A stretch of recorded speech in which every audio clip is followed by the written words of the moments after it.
এই পৃথিবীতে সর্বপ্রথম কৃষি কাজ করেছেন কোন নবী জানেন? আদম আলাইহিস সালাম। আর এমন কোন নবী নাই আল্লাহ পাকের যে নবী কৃষি কাজ এবং পশুপালন করেন নাই। এমন কোন নবী নাই যিনি কৃষি কাজ পশুপালন করেন নাই। এটা নবীদের সুন্নাত। কারণ নবীদেরকে মানুষকে সঠিক পথে আনতে হয়। যখন আপনি পশুপালন করবেন, কৃষি কাজ করবেন, তখন কিন্তু আপনার মধ্যে একটা ধৈর্য বাড়বে, মানুষের নেতৃত্ব দেওয়ার একটা ক্ষমতা তৈরি হবে। তো মুসা আলাইহিস সালামকে আল্লাহ পাক 10 বছর ওই কৃষি কাজ করিয়েছেন, ফার্মে কাজ করিয়েছেন। শুআয়ব আলাইহিস সালামের ফার্মে তিনি 10 বছর কাজ করেছেন।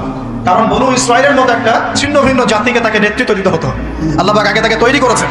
আল্লাহ বলেছেন আমি নিজের জন্য তোমাকে তৈরি করেছি আগে। তো এই যে কৃষি কাজকে খারাপ মনে করবেন না। এগুলো যারা করেন মনোকষ্টে ভুগবেন না যে আপনি দরিদ্র, আপনার মান সম্মান কম, এমন নয়। আপনি বরং সম্মানিত মানুষ, কারণ আপনি নবীদের সুন্নতের পেশায় আছেন মাশাআল্লাহ। তো যেটা বলছিলাম, যখন শিরক আর কুফর বাড়তে থাকে একটা জনপদের মধ্যে, তখন আল্লাহর আযাব গজব নামতে থাকে। এই সমস্যাগুলো আমাদের শহরে নাই? শিরক আর কুফরে ভর্তি হচ্ছে না দিন দিন। আমাদের শহরে পেপার পত্রিকা খুললেই দেখা যায় রাশিফল। কি রাশিফল? তুমি সিংহ রাশি, তোমার দিনটা কেমন যাবে। তুমি কন্যা রাশি, তোমার দিনটা কেমন যাবে। প্রায় মিডিয়াগুলো প্রচার করে না? এসব মশলেক মিডিয়াগুলো সবই মশলেক। কিরকম করে বুঝলাম মশলেক? একটা ভূমিকম্প যদি হয়, বলবে না যে আল্লাহর কাছে মানুষ কত অসহায়, এরকম শিরোনাম দিয়ে সংবাদ করবে। কি করবে? প্রকৃতির কাছে মানুষ কতই না অসহায়। আল্লাহ বললে মৌলবাদী হয়ে যাবে। আল্লাহ বলে কি হবে? মৌলবাদী হয়ে যাবে। প্রকৃতি শব্দ চুজ করে কথা বলে। প্রকৃতির কাছে আমরা কত অসহায়। কে প্রকৃতি? প্রকৃতি কি, কাকে বলে, কত প্রকার, কি কি সংজ্ঞা দেন। প্রকৃতিকে সৃষ্টি করবো, এটা কত প্রকার, কি কি, কে তাকে নিয়ন্ত্রণ করে, এগুলো বলবে না? মানুষের ব্রেন ওয়াশ করে ফেলা হচ্ছে। রাশিফল সবার মাথা ঢুকিয়ে দেওয়া হচ্ছে। রাশিফল আজকের দিনটা কেমন যাবে, আজকের দিন কেমন যাবে বেটা তুমি জানো? কালকের দিন তোমার কেমন যাবে তুমি জানো? মানুষের জ্ঞান তো এতই ক্ষুদ্র যে মানুষ এটাই জানে না আগামীকাল তার সাথে কি হবে। মানুষের জ্ঞান কত ক্ষুদ্র, একটু দেখেন। আপনার নিজের সাথে আগামীকাল কি হবে আপনি তাই জানেন না। এই গ্যারান্টি দিতে পারবে সে তার সাথে আগামীকাল কি হবে?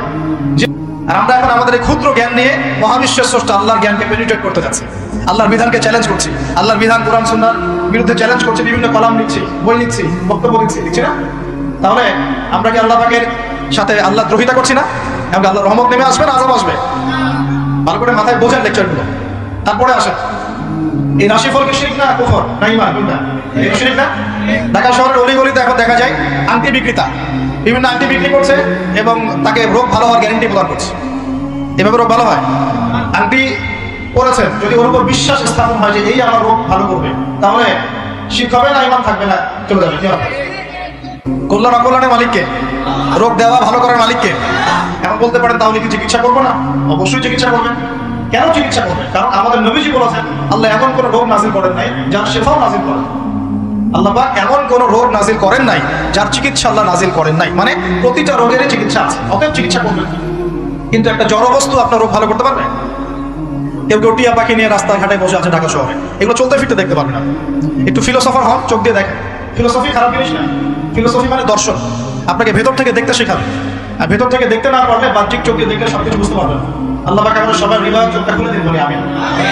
রাস্তাঘাটে বসে আছে, টিয়া পাখি দিয়ে ভাগ্য পরীক্ষা করছে। তো এখন এই টিয়া পাখি দিয়ে ও যদি ভাগ্য পরীক্ষা করতে পারে, তাহলে ও রাস্তায় প্রধানমন্ত্রী হওয়ার কথা না? ও রাস্তার ধারে বসে আছে, ও নিজে রাস্তার ধারে বসে আছে। বলেন, আমাদের ঢাকা শহরে একটা জিনিস বাড়ছে দিন দিন, জাদুবিদ্যার চর্চা বাড়ছে। এরকম করে বুঝলাম যে জিনের রুগী বাড়ছে দিন দিন, জিনগ্রস্ত রুগী। জিনগ্রস্ত রুগী এটা আবার কি? এটা অনেকে বিশ্বাস করবে না জিন বলতে কিছু আছে। আমরা বিশ্বাস করি যে মানব জাতির পাশাপাশি এই পৃথিবীতে জিন জাতীয় আছে।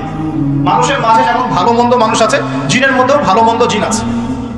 জিনের মধ্যে কি আছে ভাই? ভালো মন্দ জিন আছে।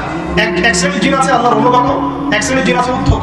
উদ্ধত জিনগুলো মানুষের ক্ষতি করে, এবং যখন মানুষ আল্লাহর বিধান মানে না, পাক পবিত্র থাকে না, জিকির আজগার করে না, দোয়া কালাম করে না, কোরআন তেলাওয়াত ছেড়ে দেয়, তখন জিন মানুষকে ধরে।